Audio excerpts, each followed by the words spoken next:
Welcome everybody to another episode of Recruitment Ops Unboxed. And today I'm joined by the wonderful Kevin Flower from Mercury. Hello, Kev. How are we?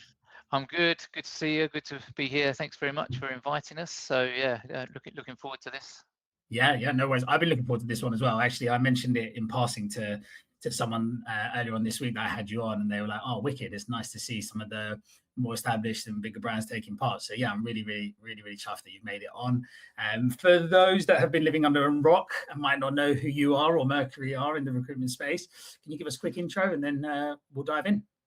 Yeah, so I've been with Mercury for 9 years, so seen a lot of evolution of the product, the platform, and the company. For those that don't know what Mercury or anything about Mercury, we are a CRM ATS that utilizes the power of the Microsoft Power Platform to provide the recruitment CRM ATS for staffing. Nice, awesome. And you spend a lot of time with agencies, right? From various different stages of it. So you've seen lots of different projects, programs, implementations, what works and what doesn't. We have, yeah. I mean, we're fortunate enough to work with some of the best and biggest staffing recruitment agencies around. So yeah, we've seen a lot of challenges during implementation, some positive feedback on the product, and some insight into how these businesses work. So yeah, lot of exposure to how staffing and recruitment works. Nice. Okay, brilliant. If you're ready to rock and roll, I can pop your screen up on the stage. Yeah, that would be great. Yeah, I think just wanted to give some context into our world before we dig into some of the features that we've been working on. Just to reiterate the fact that we are that Microsoft play. So Mercury sits at the heart of the business as we would expect any CRM ATS to do so. But what we're able to build upon is the Power Platform. So the Power Platform applications that you can see across the top line there, Power BI, which many businesses will be using, Power Automate, for automation, both in their own rights, enterprise level applications, and we're able to build our analytics package and our automation package within those applications. And then there comes the good stuff around the agents, Copilot Studio, and what we're able to do with that. But sitting alongside all of the business applications that you're investing in today, so Outlook, Teams, LinkedIn, we live and breathe in that same world. The big difference that we offer compared to other applications are that all of our data lives and breathes in the same single silo. Nice. And the power of that is the power of that is so important and can often be overlooked. We have a mutual contact, don't we, Dominic Mitchell, and for anyone who's listening or watching, you should go and watch Dominic Mitchell talk about how much he loves the Microsoft platform and how much he's convinced he sold it internally himself rather than Mercury selling it to their agency. But the art of the possible, especially for people that are kind of tech minded, I guess, or innovative in their own way of thinking, because it's an extension, isn't it, of the product that they can lean into through things like Power Automate.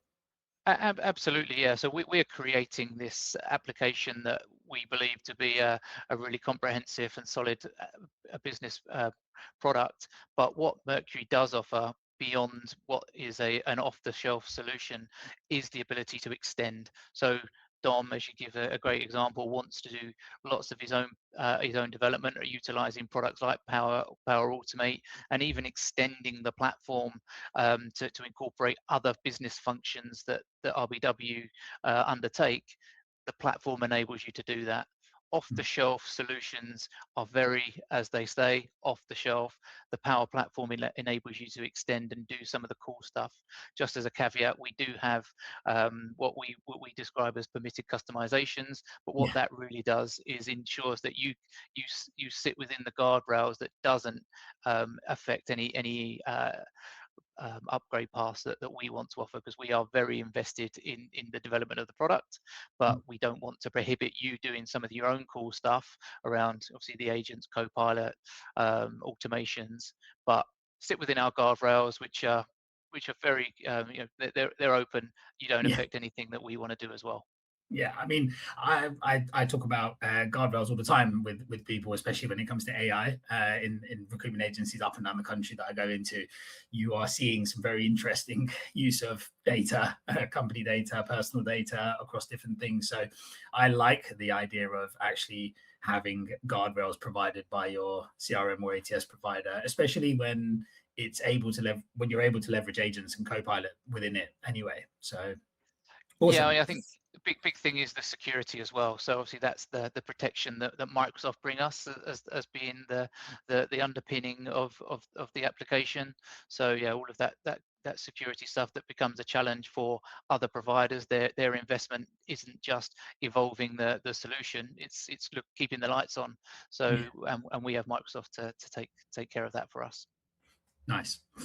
Awesome. And we're going to have a little look at some of the stuff that you guys have been working on recently or that's in the platform at the moment. Yeah. I mean, we've got a few things that we'd like to show. Yeah, well, I'll dig into that. I just need to remove this particular slide, which I'll do very quickly. And then just straight into product. So yeah, just to give some context, Microsoft Play. These are some of the dashboards capabilities. We're working on a lot of improving our UI UX, and that's been a key roadmap item for us. We've been listening to feedback from clients, from prospects over the years, and we're making big inroads into that. These are the dashboards, but we're going to be creating workspaces, which will give a lot of configuration to for users of the system. One of the things that I wanted to show is just data is a big thing. So some of the key things is how can we keep a handle on clients and get visualization of company structures and who works for who, and we were able to create an org chart from within Mercury, which is a really nice visual representation of who is within an organization. And through our LinkedIn integration Sales Navigator, we're actually able to keep a tab on who's moving. So you think of some of the challenges that we see is keeping Mm. data fresh within the system. I think recruiters are really good at building relationships and getting data into at least at the outset. But how do we keep a handle on any movers? And Yeah. that's what our Sales Navigator integrations enables us to do. That's so funny. I spent 2 hours with an agency down in Portsmouth just this morning, and they have an offshore resource who populates what is actually genuinely called a movers and shakers spreadsheet, which is all of the target companies that they like to work with, who's moving, who's not, and who's coming up to certain 10-year marks and stuff like that. But being able to a map like that for any exec search business, because that's so integral to an exec search function and any candidate short sourcing function. But the notifications for people moving on is very, very slick, actually. Yeah, and just to come back to that dashboard for a second here, you can start to visualize that in a dashboard. So not only are you getting it on the org chart as we were just looking at, you're able to create a list here. And as when people meet that criteria that as you defined in that list, they will appear and you can action it from here as well. Yeah, nice. Yeah, so I mean, again, that's just another example you mentioned around sort of just visualizing data, and you specifically mentioned exec search. We've now got a thing in Mercury called Visual Hierarchy, and this enables clients to build out. I mean, I'm just in the wrong one here, obviously. Build out information around a group structure. So you can see, for example, here Coca-Cola has 3 subsidiaries, 2 partner companies. But as in this example, I might want to be targeting Fanta, but I don't have a relationship, as you can see here. Whereas against Sprite and Costa, I've got multiple contacts and I've got agreements, and even with Costa I've made a placement. So we're able to connect records so you can visualize it all in one single place and action it. That's awesome for when people are doing. We used to do this at the end of year, so we'd look at all of our accounts and go, right, where are the easy sales? I mean, that's the same for any group structure, private equity houses, portfolio companies, etc. It's perfect for scenarios like that. Yeah, I mean, you just use, and I don't think we have pre-planned this No, actually, but we haven't. you've teed me into one other example of these visual hierarchies. Yeah. So Blackstone here are the PE company, and they've got a number of investments. They've got one main point of contact. You can see the connected roles that he has. So if you're an Mhm. NED, you might want to, or you work with an NED, and you want to connect other companies to those people. But equally so, I can see we've got Blackstone have got a joint venture with Accenture where we have placements and agreements in place. They've also got AstraZeneca, but they're a client and they've had one placement. And here we've got Coca-Cola where there's a client and placements and agreements in place. So just by building all of this data into the system, this hierarchy is created.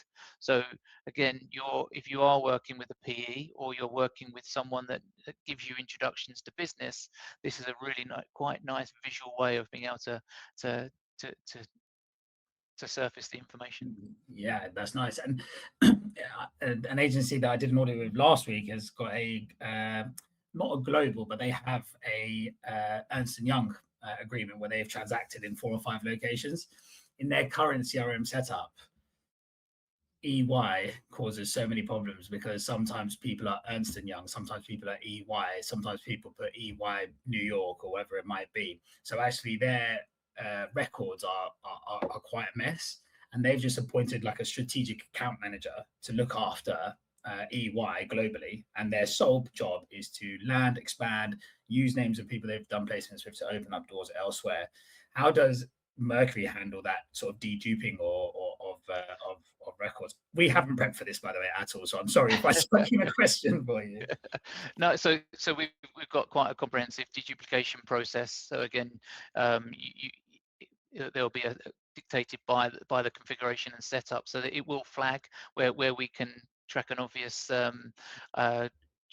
duplication trying to be created. We Mhm. also are able to have a company name and otherwise known as. So if they are setting up as Ernst and Young, but they're known as EY, we can sort of visualize that information as well. But I think that's a wise move, having someone that's responsible for that relationship, Yeah. and then something like a visual hierarchy would really work well for those guys, because then you can see where there are gaps and opportunities with other group companies, other geographical legal entities. So we can Mhm. specify between legal entities. You might have a UK operation with multiple offices and multiple contacts, but a Spain, Switzerland, or France where we would have a separate record, and we could join it and visualize it in a similar way to that we have done here, or with the brands on the previous screen. Nice. Yeah, I really like that. It's currently a spreadsheet in that office. So Yeah, I think a lot of businesses will use Excel and spreadsheets, and I always use the analogy. It's a bit like a Greg's pasty. If you have one spreadsheet, it's probably fine. By the time you've had 6 or 7, you're pretty sick of them. So yeah, that's a good analogy. I like it. what we try and do is enable customers to have agreements within system, compliance within the system, typically things that are managed outside of your core solution.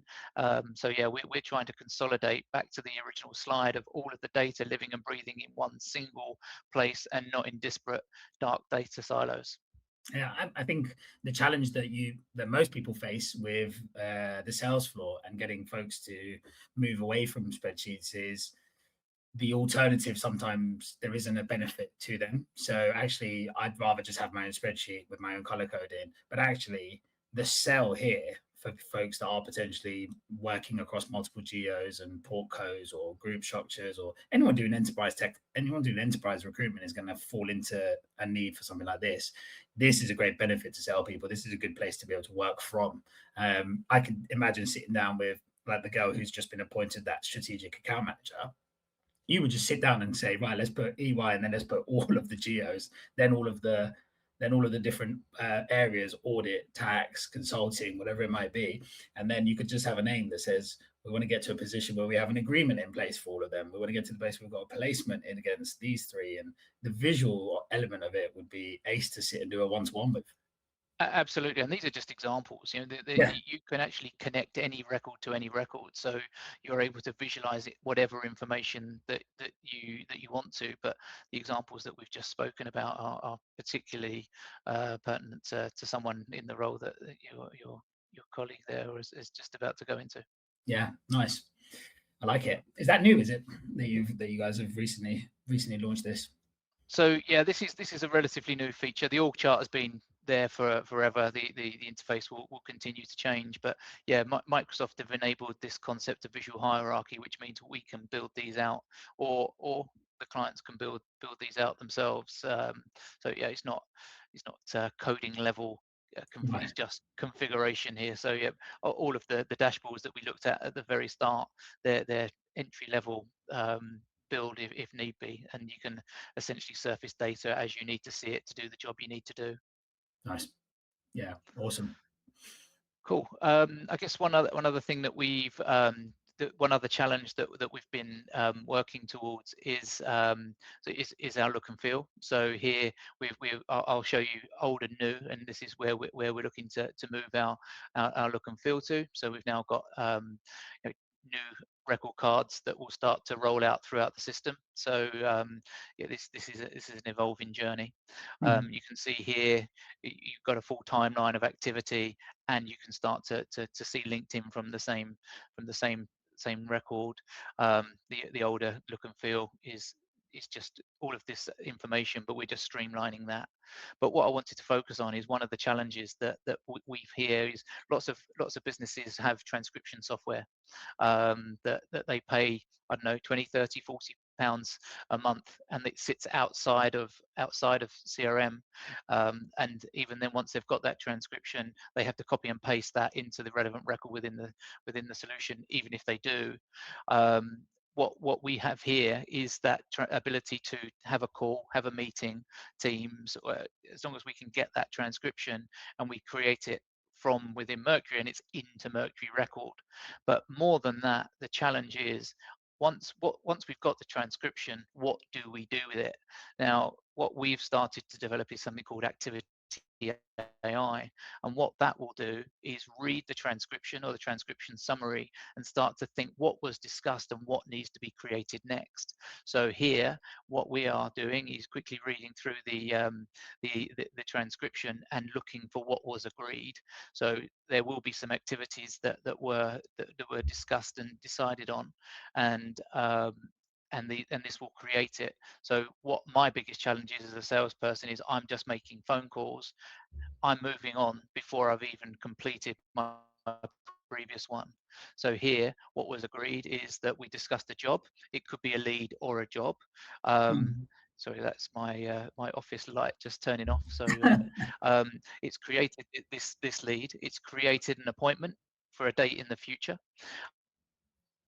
It's created an email, and it's generated the contents of those emails, and it's created an update. So everything that we discussed, you think firstly I haven't had to write up my notes, which probably is a time saver in itself. It's added it Mhm. straight into the system, which again is a time saver itself. And more importantly, it's starting to schedule the other activities and records, or create the other activities and records that were discussed. So I've added a job, I've created an appointment, I've created an update. Just for stating, all of your emails, tasks, and appointments that you send and receive in Mercury will synchronize between Outlook. So here, it's created an appointment for a future date, and it's added them as a Teams meeting. That will go into Yeah. your diary. The email has been created. If I'm not happy with that, I can regenerate it, and I can either choose to send it or add it back to the timeline as a draft, and I send it at a future time, up to you, and it's included an update for me. So if I then save that back to the record, you can see some of the other activity types or records that we are able to create. So phone calls, team meetings, leads or jobs, updates, tasks, or emails that you send either automatically or in a draft. So we think that's going to be a significant time saver, but also getting data into the system. Yeah.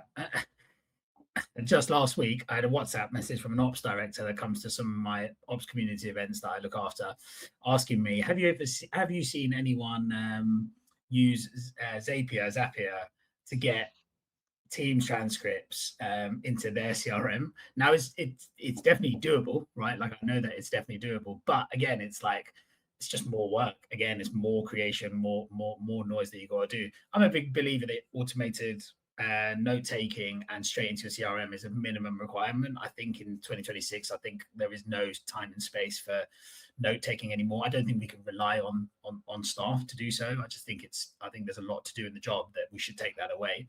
My favorite thing about it is the updates into is the updates and then the follow-up appointments. Like emails I could live without, because more often than not, if I agree a follow-up meeting, I'm not sending an email and an update.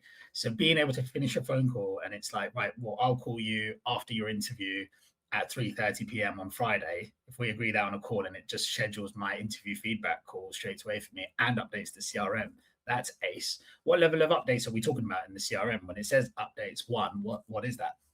So that is just we have an activity type called update, which will sit Yeah. on the timeline. So it might be that a reason that you've spoken to that person and that they're leading the project, for example, as would be the case in this example.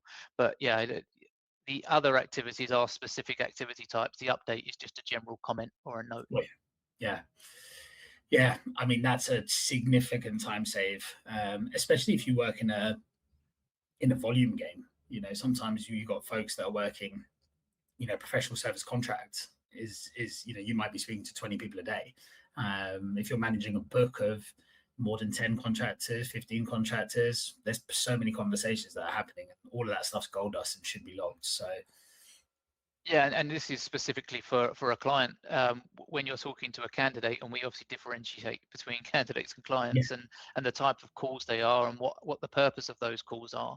But with a candidate call, not only can we create these follow-up tasks and activities, we can actually start to update the fields in the system. So if they let you know what their salary is, what their notice period is, availability, then we can populate those fields directly back from a transcriptive phone call. So you're immediately enhancing your search capability when you're looking for someone with a job title, when they're available, and their salary expectations. So that data is helping future ability to find those people if you're not going to work them immediately. and I know some people get really nervous about things just updating. Is there but that's why this save button or this prompt box has popped open, because it's human in the loop. You decide if you want to accept it or not. Exactly that. Yeah. So yeah, we've got other concepts of being able to take data in. We're not necessarily going to show that today, but from a compliance and onboarding perspective, our onboarding process will allow people to serve perhaps an example registration form where we populate the data that they have data repopulated by the contractor that then come back in. But there's always that ability to just sense check it before it comes back in and updates the record. Yeah, awesome. Activity AI. I think I first saw glimpses of this a couple of years ago. I mean, it's looking wicked. And this is live. This is live. Yeah, this is available to our clients today. Yeah. Yeah, awesome. So yeah, I love it. It works in my world. It works for us as salespeople. So yeah, it's a really cool feature. Yeah. So You ran on the you mentioned about the UI piece previously. So I saw that we've got a bit more of a, I guess it just, I don't know what's the word without me sounding rude. It just feels a bit more newer, feels a bit more aligned with some of the what wider tech you might be seeing in this day and age. And I mean, we've spoken about it before. It's been a point of contention, I think, for some folks, like power versus UI, and we know UI is important. How's that? I don't know it's an evolution and an ongoing journey, but how are you guys feeling about that? How's it being received by folks? yeah, I think we've long known that we've needed to do some work on that, and I think we're working towards that. It's an evolving beast as any development is. Feedback initially has been very good, so we're happy, and as I said earlier, we'll continue to listen to feedback and change where needed, or evolve more Yeah. importantly. Yeah, I do think that if people haven't had a full demo of any product really in this day and age, because things evolve so fast, they should always revisit and have a relook. But I think certainly the case for Mercury. Yeah, I think it's yeah. Whilst we might think we're feature rich, sometimes buying with your eyes and just that adoption piece is super important, and we recognise that. So yeah, we're working very hard to make that continually better. Ace. Mm. Cool. I guess one other thing that we're gonna talk through again, we're just talking around a vacancy, and just to show you the overview again, we're looking to work through those screens. What we have is a vacancy AI concept. I'm not going to go into too much detail on that because that's probably table stakes now. Yeah, The creation of an advert text, creation of questions and answers, assistance to make the recruiter more empowered to have a more meaningful conversation. That's table stakes. What we are working towards is enhancing our search. Now, we've long believed that our search is very powerful. We're able to build out detailed search using structured and Boolean, should you want to. But where we're seeing the evolution is how we can start to talk to the machine or use a search assistant to build that out. So this is what we're looking at right now, is just pulling information from the job record and creating the search. But if I was to clear that out and just make an assumption that I want to talk to the machine, I can either Windows H this or type, whatever your preference. So I might be looking for a new role. So just been passed the job title for head of technology at Coca-Cola. When it comes to skills that they require, the client wasn't too specific, so keep it very minimal to keep things like Agile, Microsoft technologies. The one thing they was quite specific about was the fact that they wanted to hire from their competitors and financial institutes like KPMG. Now, what we're trying to do here is what you get in a structured search is what you need to know. What you know, what the search assistant will enable you to do is start to talk to the machine, and it might be, I've never worked this particular job, I don't have any experience of the type of skills that this particular role might play out. Tell me what I need. And this yeah. is what it's starting to do. So right now, I might, as you saw when I went through on the structured search, I've gone I came up with 200 or whatever the number was of search results because it was a very broad search at that moment in time. I've been able to talk to the machine and get very granular very quickly. And I can start to have that conversation on an ongoing basis, and we could start to refine and or expand and retract the search term. So right now I'm here with 5 people, which is probably a really good number for me to start that initial sift. So yeah, this is where Yeah. we're starting to play out the voice and talking to the machine. And if you type into your thing, you can do that as well. But it's enabling you to tell you what you don't know rather than what you think you want. I think that I think I think you've absolutely nailed the explanation on that, because I think I've seen sourcing tools where you can talk to it and it provides results, but what it doesn't do is give you the visualization on the left, or the configurable filters to then play around with. So you then have to re-engage in the chat box essentially with the machine.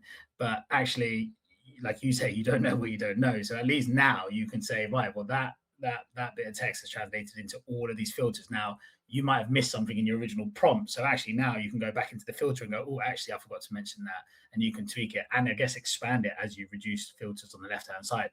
um Absolutely. I mean, I can continue to talk, or I can go and play with the filters and search structure on the left as well. yeah, are you finding that uptake on that's good, usage of that is good on in terms of that search assistant? Because I feel like that's the way the world's Yeah, going, but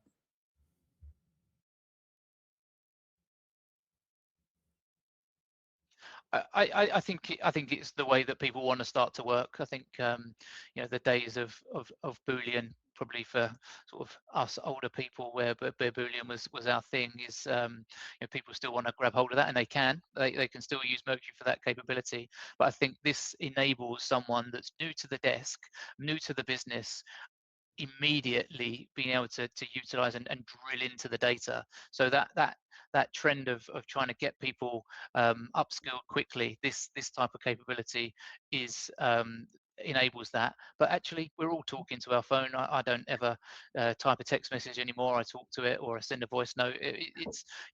We are not we are not going to be typers. No, I agree. Yeah, that's very, very cool. Yeah, so I mean that's something that's being rolled out to our clients as well. It's there, so it's going to continue to evolve. Right now, there's a certain number of search points that we're building on. We're going to continue to expand that, so that will be an evolving. We haven't finished. Is the point that we're making here? Yeah, nice. I know that we've had a an explosion of AI stuff that can support business development activities, and I think that we're not short of buying signals and market intelligence and insights anymore. And I think more of the challenges I'm finding now when I'm traveling around is delivering roles, like finding candidates, filling roles has become like a real sticking point for people. How does that play out? How are you seeing that, you guys, on your end? Yeah, I think often people start to look outside before they look inside, but their gold often sits within the business. But the reason that they can't find them is because they don't have confidence in the search capability. They don't have that ability to get down into the weeds to find that little unicorn that that they're looking for. This search does enable that. We know through data migration that we are able to find people in a parallel search in Mercury that was not being able to find in historical system, just because we can start to create that little bit of personalization, that little bit of depth into that data. Yeah, nice. Well, did you have anything else that you wanted to show No, I on here? think Otherwise, I can pull down your screen. yeah, no, I think that was it for just a couple of things. I mean, I would be always open to showing more if people are if that's whetted people's appetites. You know, we've got multiple AI concepts. We've got Copilot that sits within records. So you talked about BD. We can do business development from within the context of the record. So let's assume it's Coca-Cola. I'm looking for an inroad into the right people, other live jobs. You can use Copilot within Mercury to start to get those conversation hooks created again, rather than having to use siloed information.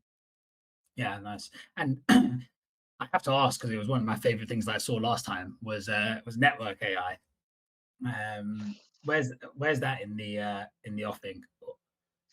So I think that's probably what will become to start building out around search assistant. You will be able to start to ask that sort of information from within that. So network AI was essentially looking for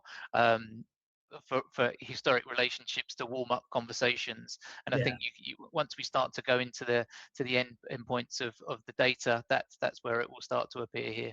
So show me people that have worked at a particular company that might have worked. So you work for a particular person. So that's probably where we're going with that. But yeah, yeah. network AI is a great concept. I think it was amazing. I think it's the easiest rapport builder, and if you work in anything that's client led, where you need to really lean into relationships or try and build relationships to win work, I think it's such a useful tool to use, especially to uncover the stuff. You join a business, you don't know who worked with who 3 months ago, 6 months ago, or 6 years ago, and like you say, there's gold dust there. I guess that leans into the hierarchy stuff, the fact that you can look at legacy data and where the relationships were. That's right. I think we're looking to surface it in different ways, perhaps from that original concept. But like you say, it's the hierarchies, it's the co-pilot, it's the search that will enable us to really drill in to find those relationships. Yeah, nice. And I guess you speak to lots of agencies, I'm sure, prospects and clients alike. Um, I like to ask this sometimes with people. What does good look like to you? Do you have any red or green flags when folks are landing in your inbox or in your diary to talk about CRMs? Anything that stands out to you when they've inquired whether they're ready for a CRM move or whether Microsoft is right for them? Well, hopefully, I can't remember the exact statistic, but probably a big 90% of businesses in our space are using Microsoft. So we're naturally aligned to those people. If they're not, then I guess that's a little bit of a red flag to us. Mhm. Not to say that we can't convince them to come over to our side. Yeah, I think making decisions, being sort of engaging with the likes of yourself, really, to truly understand where their gaps are in their process, where their gaps are into their tech stack before they start to always be curious. I think just speak to people. I'd love to speak to as many people as possible about what is going on with the state of the market, the state of technology. There's some really good competitors of ours that are coming to the forefront. Be curious. Don't Mm. ever assume that your current system is right for you, and even be speaking to those guys to see whether you're aligned with their current evolution. We work very hard with our clients to tell them, but we'll always find times when they perhaps don't know something that we do that might cause them to look for a move. Yeah, and I mean, it's worth noting that you've got your bank of, I can't remember the title, solutions consultant or professional services folks that go out and they're out with customers every single day, helping things land. All of the implementation stuff is done in house with Mercury, right? You don't offshore it or give it to someone else to do. No, that's right. Yeah, we are one throat to choke. So we manage obviously the whole sales cycle. We manage. We'll start to have little crossovers. You'll be introduced to the implementation and projects team towards the latter stages of a sales cycle, so you can get confidence that we know what we're talking about and how you'll be delivered. That's all managed in-house. We have also what we call an onboarding CSM, so they live with you through the life of your implementation, and then you'll be delivered out to your future CM and CSM from that point forward. So Yeah, we, we nice. try we try we try and maintain that technical and relationship side of things. Awesome. Yeah, that's good. I haven't actually seen Mercury in a very long time. Actually, probably not since that time with Chris and everyone else that was in the room, or maybe someone, or maybe Dan Fox had potentially shown it to me a bit more recently. But yeah, it's great to see. I love the intelligence play. You know, like the fact that all your data is in one place, the surfacing of intelligence in different ways, shapes, or form, whether that's search or hierarchy. Um, I think that is really really ace, and I guess again shows the power of having all your data in one place. Of course, the productivity stuff around activity AI. I think a lot of people have started to do time and motion studies now. I mean, I go into agencies sometimes, and the founder or a recruiter will say, "Oh, it takes me, 10 hours a week to do this, that, and the other." It's never quite what the recruiter says it is, if I'm honest.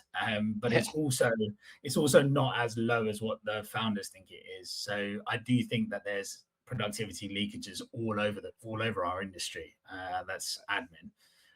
But So I totally agree with that, and I think the time saving is significant in a feature such as that. But the main thing that founders want is data in their system. Data is the key here.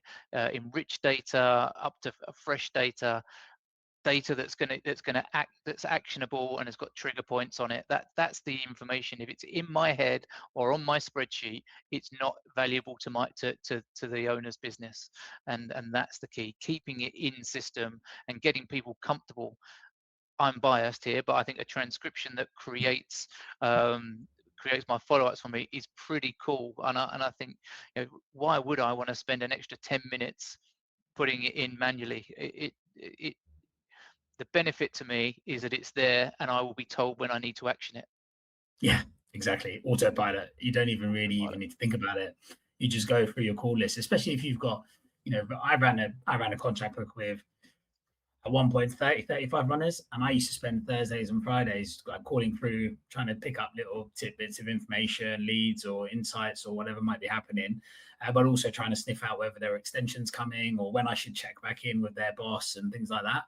And I mean, that was just a spreadsheet. That was literally just a spreadsheet, and it was always start and stop. I could have worked for half the day probably, and hopefully my boss would have let me go to the pub on the Friday. But the time back is great.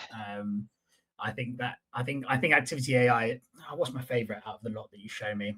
I think it's the search, if I'm honest, because I think that's been the more recent uptick in complaints from agencies. Is we're too LinkedIn reliant, number one, heavily LinkedIn first, which again, LinkedIn is a fascinating tool, great tool, but if it can't be the first port of call for your business, there's no competitive edge because everyone else has got the exact same access to you. I agree, and another thing that we can show another time perhaps is our LinkedIn integration. So, but we would always advocate starting within system. That's where your gold is. You're not having to move out of system. Obviously, what we can start to do, and people do, is build searches. They'll immediately be able to see whether they're in Mercury or not.